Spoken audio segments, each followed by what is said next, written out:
আসসালামু আলাইকুম রহমতুল্লাহি অবরাকাতু। আমরা আজকে আমাদের শ্রদ্ধেভাজন ব্যক্তি শফিকুল ইসলামের ভাইয়ের বাসায় এসেছি।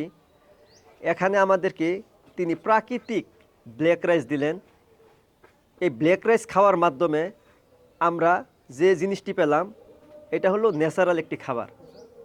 আপনারা জানেন, চাউলের ভিতরে যে একটি অংশ আছে, লাল অংশটা, এটা কিন্তু ফাইবার।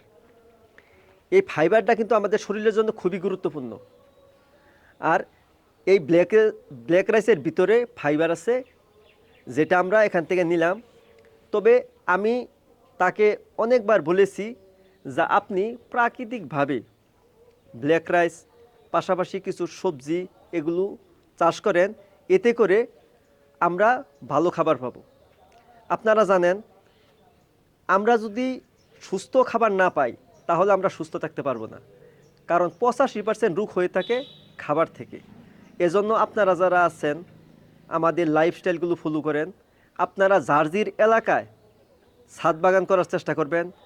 বাড়ির আশেপাশে যে আঙ্গিনাগুলো আছে এগুলোর ভিতরে শাক সবজি, ব্ল্যাক রাইস অথবা ডেকিসাটা লাল চাল, এগুলো নিজের ফসল নিজে আবাদ করে খাওয়ার চেষ্টা করবেন। এতে করে আপনাদের শারীরিক এবং মানসিক সুস্থতা অর্জন করতে পারবেন। আপনারা এরকম সবজি আবাদ করুন, সুস্থ থাকুন। আসসালামু আলাইকুম রহমতুল্লাহি ওয়া বারাকাতুহু।